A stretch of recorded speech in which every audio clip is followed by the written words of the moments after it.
right, welcome to another episode of How I Met Your Mortgage. I'm Adam Smith with Just the Tips Coaching. With me, as always, is our marketing director, one of our other coaches, all around superhuman, Jen Way-Bork. Good morning. Sorry, I did it again. Hi, Adam. Hi, Jen. It is still morning here. And actually, it's morning where our guest is, barely.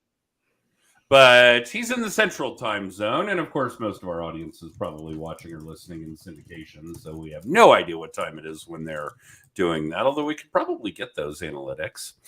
In any case, welcome to the show, Keith Geringer. Hey, Keith. Hello, buddy. How you doing? Hello, Jen. Keith, have you never been on the show before? Well, no. No. You've never invited me, or I think what did it take me 2.5 years to get on the show? We probably had somebody really cool cancel and needed a slot. I'm like Lindsey Buckingham on Saturday Night Live. You've seen that skit where they have Lindsey on, and it's like, okay, Lindsey, sorry, we've got we're not going to be able to let you talk today. I feel like that's what's going to happen, like in 5 minutes here. Yeah, it might. We'll it's see. It's not true, Keith. Goes. I booked this. I booked it. All right. I picked you. And of course, Keith, in addition to being a mortgage originator in the Nashville area and being an IT guru of sorts when it comes to lead gen stuff with your own VA company, and we'll get into that as well. You are one of the few people that never made it on the show while you went through our coaching program. We usually try to nail those people down so they can talk about what they're learning right on the spot. But the podcast has become so popular, we're booked out like 1.5 years. Yeah. So it's very, very difficult to do that. Although I'll be honest, I think you might still hold the record for a coaching client that took the very longest to get through our entire program. My skull was very thick, and I think getting through to me was probably more difficult than most people. You know, my wife likes to say that I'm the smartest dumb person you'll ever meet. Honestly, but yeah. Shout out to Kate because she is really smart. She's probably right. Yeah, absolutely. She's floating around here somewhere for sure. But hey, let's first of all, before we go through this, I got to talk about something really important. Okay. And that is the How I Met Your Father new show compared to the How I Met Your Mother original show.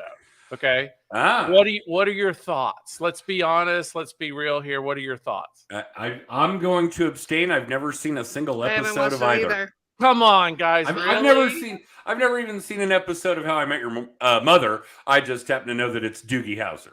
Oh my God. Let me tell you, How I Met Your Mother is one of the best shows ever created on ever. Right. It's amazing. Yeah. All right. Yeah. So anyway, okay. But you're watching How I Met Your Father? Yeah. Oh yeah. Yeah. I've seen How I Met Your Mother. I've seen How I Met Your Mother. I've watched it literally 20 times. Like I watch it consistently over and over again. One of my favorite shows ever created. But yeah, How I Met Your Mother's pretty good. How I Met Your Father's pretty good. Just a kind of like a continuation in the timeline and stuff. But anyway. Okay, we're going to go full-blown Siskel and Ebert here and just review TV shows and movies. Have you both seen Barbie? Way more fun than Mortgages. Yes, I saw Barbie Friday night. Oh my God. Yes. And it was nothing what I expected. I expected some stupid Barbie movie, but it was so good. I've heard really good things. Mm-hmm. I've heard it's good too. Absolutely. My youngest wants to go see it. I mean, absolutely. I took Lainey and she didn't understand most of it. Of course. But let's assume for the most part it's horrible, which we all know it's not. It's still Gosling and Robbie. Yeah. And with no audio, I could probably stare at the two of them for a couple hours. So these are a couple of they're not really unattractive. They're not people, ugly. Right? Yeah, these are not ugly people. Yeah. All right. Let's get back on track because we may never be able to do that. This is why coaching took so long, though. Let's be real. This is literally you guys are literally watching our coaching too. Yeah, that's right. Well, we've seen this camera angle with you 100 times because every one of our coaching sessions was like this. We started off prior to you moving into that home, And we did. And our coaching clients all get visits from us. I saw your old house and the new house right after you had closed on it, but not moved into it. So we talked a lot about your workspace in the empty space. Yeah. And obviously how that was going to pan out. Yeah. Jen has been in that new space in the room that you're in now as well, because your video studio was set up in there. And we did a lot of one-on-one in-person video work. Yep. So yeah, it's been a long time coming. How long have you been in that house? Oh gosh, I mean a couple years now, 3 years now. Yeah. All right. Yeah. So Keith, let's get into the Wayback Machine here, since it isn't our usual MO with a repeat guest, you being on for the first time. How long have you been in mortgages? Too long. Okay. I'm picturing the Titanic meme. It's been 83 years. So I started right after 9/11. Okay. 9/11 occurred. I was in insurance and also bartending. And it as you remember, it caused rates to go from these high rates to low rates, and that brought me into the business. So I think it was probably like right at the end of 21 or the beginning of 22. I can't exactly remember. So most likely 21 years is where I'm floating in at. That's incredible. You have seen a lot over that timeline. Yeah. We were still doing faxes on thermal paper back then to get loan conditions in. We were grading credit back then. We were literally grading credit. Yeah, that is true too. Okay, so when did the VA company start? Oh, I think we're at 8 years now on the VA company. And 8 years. Yep, 8 years. Well, don't get me wrong. We'll have you back on another episode, and we'll talk about in 3 years. You will, sure, absolutely, yeah, 2.5, and we'll talk about your mortgage history, where you've seen that shape, and so on and so forth. But I really do think our audience is going to benefit from some of the ideas, techniques, tactics, tasks that your virtuals do. Yeah. Because even if you're not going to do a VA, and I would certainly recommend that you do, we do both at JTT and at the Core Finance Group. We have an incredible woman in Manila, and shout out to Julie, who is also doing work for some of our other past coaching clients now. We found Julie by default. It took some work to get through, cycle through a handful of VAs really doing what we needed them to do. And at the time, Julie was assigned to us by the VA company that we had been working with, and she turned out to be incredible. We fed her a ton of work. She was able to take that work, to take that revenue, to take that income, and become a homeowner and start her own VA company, and now has VAs under her. And I really have no idea if she's doing our tasks or if people that work for her are doing our tasks. And of course, I don't care. The work level is solid. It's getting done. It's getting done on time, so on and so forth. The only real issues I have, of course, are the exact 12-hour cycle. It is 10:30 at night where she is. It's 10:30 in the morning in the Mountain Time Zone. And what it would cost to actually go visit her or have her visit us, you would not believe the airfare to the Philippines. Yeah, it would. It's insane. It's insane. Yeah. But tell us about some of the things, or a lot of the things, if we have time, that your virtuals are doing for real estate agents and mortgage originators. Well, so we have to kind of start the context and go back in time a little bit to how I taught them. And this will help you guys tremendously if you do have VAs or want to hire VAs. I started teaching VAs 8 years ago, early in the morning. So I would wake up about 5 o'clock and I would teach the VAs live at Zoom, or I think it was GoToMeeting back then or whatever. But I would teach them live for, say, 2 hours or so. And I've always taught them very high level tasks, such as Facebook groups, maintaining Facebook groups, running Facebook groups, sending out messages, creating Facebook ads, creating posts, content, things like that. And I would teach them. And what's really important when you're teaching a VA is that you grade them. right? So you teach them. So I would teach them for 2 or 3 hours. And then we would look at their work that they did that night, and we would come back and teach them again the next morning. And we'd say, okay, you did this right, but you kind of missed this a little bit. We need to do this a little bit better. And what happened was they started getting better and better and better. And they get to the point where they didn't need me anymore explaining it. So they just mastered that task, right? So the secret to VAs is how you teach them. I think video works the best. But to answer your original question, we really focus on anything that does not require a phone, even complex processes they can learn. So for instance, right now we're working on Google Ads, teaching them how to do Google Ads, how to take a listing when the listing comes in, build an coming soon ad on Facebook, TikTok, and Google, and a YouTube ad as well. And then once that initial coming soon is done, we're going to do an open house ad so we can blow up that open house. And then we're going to do the normal listing ad. And we've been able to move a lot of people into open houses doing stuff like this. But that's really what we do, is we create complex processes and teach them and turn that into tasks. Okay, hang on a sec. Let's not go any deeper down this rabbit hole just yet, because one of the principles, and you've been through our entire program, so is that, well, the first tier is to be able to build a repeat and referral business. The second plateau is to make sure that you're only doing things that you love to do or really pay you well, high dollar activities. So on the opposite side of that coin, we talk about the low dollar activity and moving work off to LOAs, transaction coordinators, and even VAs. And one of the formulas that we really like to emphasize is if somebody can do it 80% as well as you can, let them do it. How long, how much time, how much effort are you putting in with the VAs to get them to that 80% mark? Well, to be doing the things that you want them doing, the way you want them done. How long is that taking? Adam, I've put easily 5,000 hours into this, right? Easily in 8 years. But it's different. We're talking about you building a team of VAs that can be doing tasks for me. Oh, okay. Or a real estate agent. Well, once I teach them, it's done and it's been taught. And how long does that process take?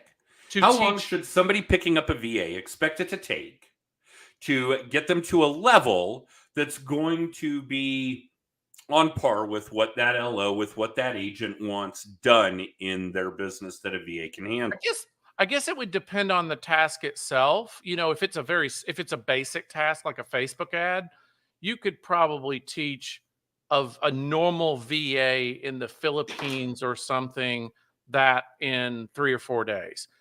The secret is you got to know how to do it, right? Yeah, or how you want it done. Right. So, like, if I don't know how to do Facebook ads, I can't go teach anyone how to do Facebook ads.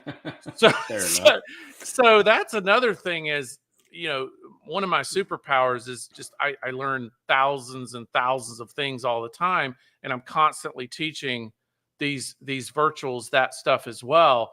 And I don't think the normal person does that. You know what I mean?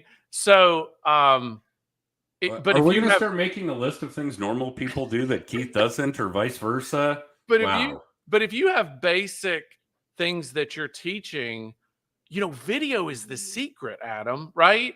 Like when you do something, when you create a process or a task, Jen will know this too, as she probably does it way more than you do, right? So if you create a process or a task, there's an SOP to it, right? There's a standard operating procedure, and the best way to teach anyone anything is on video. So if you're teaching, video is the absolute way, because it hits audio, it hits visual, it hits the processes. It's an easy way to teach anyone, especially a virtual. And here's why. They can go back and watch that video. Yeah, I was going to say, and we can record. We did that with you. We recorded every single coaching session. Yeah. So if you were, okay, it's not a secret, and despite how long it took you to get through our program, it is a shit ton of content. Yes.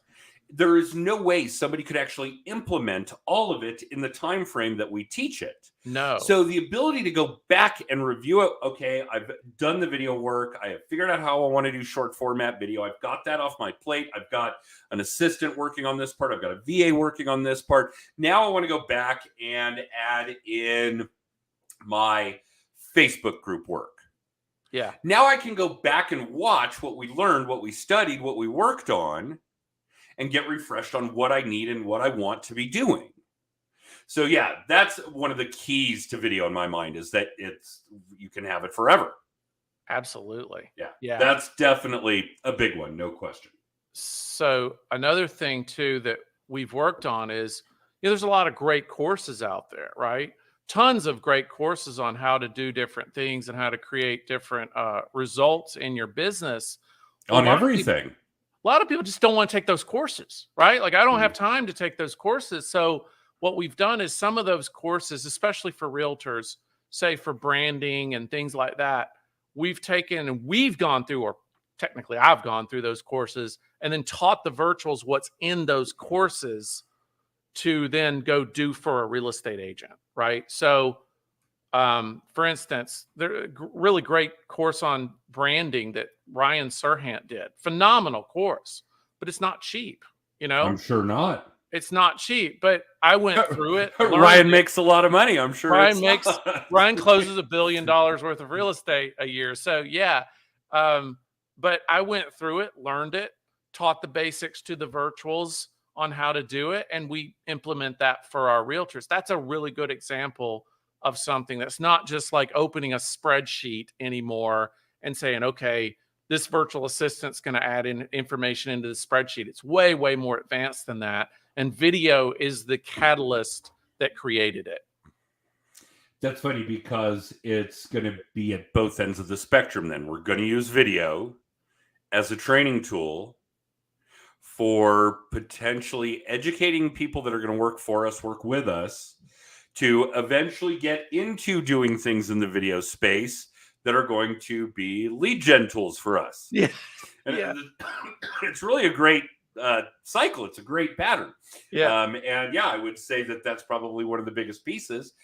We do a weekly video blog. Jen's probably already teed it up for this week. In fact, I did see the title was something kind of kitschy, right along the lines of just the tips. So our VA, well, maybe her, maybe people that work for her, do all my video editing. Yes. Walked her through how to do it on the screen, how I want it done, what kind of assets I want to use. Yep. Here's the music, here are the graphics, here's the copy. Every week we'll ship you the raw video. And you'll already have all of the other assets. There'll be a handful you'll need to go get yourself, which is really where the time consumption is. And then she delivers the finished product, and it is bomb.com. It wasn't originally. Probably took us a couple of months to really fine tune. And it probably took Jen about 2 hours to be able to speak at him. It took Julie probably 2 months to learn how to speak at him. But for me, the time constraint, negligible compared to the work product, compared to the cost of the work product. Yeah. Right? Oh, yeah. I mean, I was spending 2 or 3 hours a week doing it myself. I don't know what Julie charges us today for it, but it's pennies in comparison. And you're spending 2 to 3 hours on the weekend. On the weekend, yeah. So I'm buying back a chunk of my life for those dollars, for very few dollars. So yeah, if we can employ and implement in a really smart manner virtuals, we're going to elevate our workload. We're going to elevate our product. We're going to elevate our organization. We're going to elevate our work-life balance, if there is such a fucking thing. I don't know anymore. I did see some social media whip posts this week. Post an opinion you have. And nobody's allowed to argue. You're just allowed to say agree or disagree. And it was Renee Rodriguez, and we all love Renee. In fact, Renee, I am rereading Amplify Your Influence. It's such right a great book. That's such a great book, by the way. Oh my God. And Renee is amazing. I read it 3 times. I sent a text to Renee. I said, I've read your book 3 times. And it's amazing. I'm going through it the second time. Yeah. And Renee is incredible for 1,000 reasons. I love him. and I hate him. I hate him because, like everybody who's good at what Renee does, he makes you introspect. And looking at yourself and where you suck and where you need to change is hard. Yeah. And Renee makes you do that. So, yeah, definitely very love-hate. But Renee said in one of those posts, there's no such thing as work-life balance. So, whether it exists or not, if you want to capture a little more of it, look into virtuals. All right, so Keith, what are some of the top tasks that the virtuals are doing for both agents and LOs right now? By far right now, editing content and then posting it on all of the different social platforms. So for instance, the days of, I think personally, the days of shooting high quality video, you don't have to. You don't have to. And in a lot of cases, you shouldn't. We'll talk about that. You've got a phone right here that you can put on a tripod, and our clients will shoot, say, 1 to 2 minute videos, and not even worry about what they say in them anymore. They just kind of keep rolling through or clap or something like that. They pass it off to the virtuals. The virtuals now go in, find the B-roll that's appropriate with what their message is, and then they'll put in the fancy captions. They'll put in, little pop-up images and stuff like that. It's amazing what they do with that basic, simple video. Now, I take my videos still because I'm a little crazy, but I'll grab my video and run it through CapCut, of course, and basically just edit it a little bit, but then I pass it off through Dropbox through them, and they go in and edit it and cut it up. That's probably by far number one what everybody's doing right now is video editing. All right, so hang on, because this is an important subject, and we've kind of shifted some of this since you went through our program. I know there's a video blog coming out on it relatively soon, and we've been working on it with some of our current coaching clients. But high production, highly edited video, there's a place for it. We do our video blog, and it's once a week. It's a 2-minute video, the weekly little tip, and it does get some of that attention, and that's really it. And I want you guys to all understand that while there is some video editing still being done, and there is a significant place for video work right now, particularly short format video, which is really a big deal. If you are the agent or the loan originator that's sitting in your lobby and you're talking about real estate or mortgages, which, by the way, are two of the most boring fucking subjects on the planet, you are basically now projecting to an audience, particularly dependent upon how you're doing your distribution, you're projecting to an audience that you already have. You're projecting to an audience that already knows what you do, and they don't care anyway. The people that don't know you want to know who you are, not what you do. So you're already failing at attracting new audience. And of the audience that you do have, you're basically now talking about really boring subjects, what you do rather than who you are. And you're putting video work together that looks like a commercial, your Walmart, your McDonald's, your Oppenheimer funds, whatever the fuck it is. And we're tired of it. We are the generation or generations now that have been somebody's target audience since birth, and we are sick of it. Stop doing so much in the way of videos that appear like commercials, and stop doing videos that are about what you do rather than who you are, because that's what your audience really wants to know. And your distribution is going to an audience that already knows what you do. You don't have to project that. They all know you're in real estate. They all know you're in mortgages, whatever the case may be. So please make some mental shifts about how you're doing your video work, how you're doing your video editing work, how you're doing high production video, and stop making commercials. All right, go ahead, Keith. Sorry. So much shit for me now. You're spot on. I mean, and here's the thing. It makes it so much easier, right? So you get a nice course you're going through. Like I'm going through a really interesting course on the value ladders right now, right? And you go through a course that you're really enjoying and you're liking. that's content, right? Like that's content. You turn on your phone, you start talking about what you're learning, and boom, you hand it off to a virtual assistant, and they turn it into a great piece of content. And then that piece of content can now go out through email. It can go out through all the different social media outlets. You know, it can go through text platforms as well now. So it's easier than it used to be. I do remember the days where you had to have that, you know, that background set up, and you had to worry about how you looked in that background. And now I just literally turn my phone around wherever I am and shoot, you know, and it makes it so much easier. And the editing is part of that. And then of course the posting of it, when you post it, how you post it. We went through all this in the coaching, but what times you post it and things like that, that's things that virtual assistants can do completely for you. Right. You don't have to post anymore. And once you have figured out anything specific in your lead gen tactics, including social media, including video distribution via social media, content, so on and so forth, you can figure out how to shape the different algorithms in the platforms, how to shift that edge rank, as we refer to it. And it's something that is really easy to teach to your VA. And that one really escapes me too. It seems so simple. I'm a social media user. I scroll through Facebook. I watch TikTok videos, so on and so forth. And I'm constantly impressed at how sharp those algorithms are when I am a content user, when I'm a content consumer.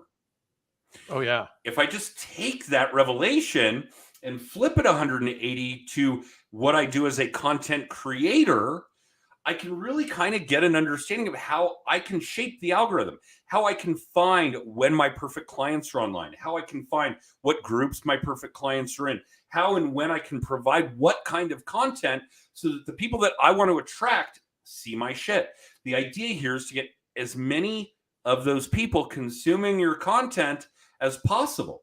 And we know we're part of that consumption as social media users. Why we don't flip the table and figure out how to do it as content creators just blows my mind, because it's not that complicated. I'm not that smart a guy, and I figured it out. Oh, yeah. So you guys look toward internet marketers, you know, internet marketers. I go back to that value ladder idea where, like you said, content is here in that value ladder, and then it kind of goes up. That first level of lead magnets and value and videos and things like that, it's not as hard as it used to be. No. Especially with like ChatGPT now, that will write your freaking, you know, 10 checklist item for why you should use a virtual assistant, or why you shouldn't get taken advantage of blah, blah, blah, right? That's all so much easier to do now than it used to be, where we were literally doing the copywriting ourselves, right? It was like, okay, I got to figure this out. I got to learn from the best copywriters on the planet. Now you could just type it in AI and say, I want you to write like Dan Kennedy and give me a checklist of 10 things for this, and videos the same way. So there's no excuse anymore for not doing that at that bottom of that level. I think there's no excuse for either at this point. And we've been doing our video blog for what, 12 or 13 years now, Jen, the weekly little tip. And like every week for a dozen years, and credit to Brian Stevens and Frank Garay for pushing me over the edge on that. Well, they eventually started calling my wife and my friends and getting them to harass me about it as well, but it worked. And yeah, if you're not doing that now, then hopefully you're close to retirement. But for those of you that saw what kind of great video work was going to be done a decade ago, and you're not now implementing AI into that work, it's the same cycle. Please don't fail again. Pick it up, start working with it. And Jen, we're going to cover AI a lot we did at the social media day. We talked about some really great AI stuff. And our event in the fall that's unique to loan originators and real estate agents, we're going to go a little deeper on AI. What are we going to cover? Yeah, we'll have another panel which Social Media Day ended up being more roundtable-esque, but we're going to do a panel all about AI. I will be on it. Brad Freeman's going to be on it. We Nice. have a woman named Casey, who's a local AI specialist, is going to come talk about it with us. Ken Grazak, I'm still harassing, another former coaching client that I think he would be a great asset to that. So he is quietly milking AI in good ways. right? Like he's so subtle about it. Yeah. Yeah. So we'll have a great discussion about it. But just like everything at the Mile High Mastermind, it's very conversational based. It's what problems are the people who are in that room seeing with AI and how we can solve them. So I'm really looking forward to that. It'll be a great conversation. Might even get Keith there. I mean, I was just thinking. Might even get Kate there. The real Kate this time. The real Kate. The real Kate. The fake Kate. Not Manna-Kate. Not the creepy mannequin you put together of my wife. Right. Yeah. Yes. The real Kate. It's Manna-Kate. Manna-Kate. Okay, yeah. No, Kate and I talked about it. We'll be there. I'll be happy to do any panel you guys want me to. Absolutely. Yeah. Good. That'd be great. Yeah. Right. Awesome. What else is going on in the world of JTT, Jen? All the things. All the things? Yeah, we're really gearing up for the 7th annual Mile High Mastermind, which I still can't believe for it's the 7th year. It's September 29th and 30th at University of Denver. Thank you to them for pairing with us once again. It's always a great time. And I saw a bunch of people bought tickets last week. Yeah.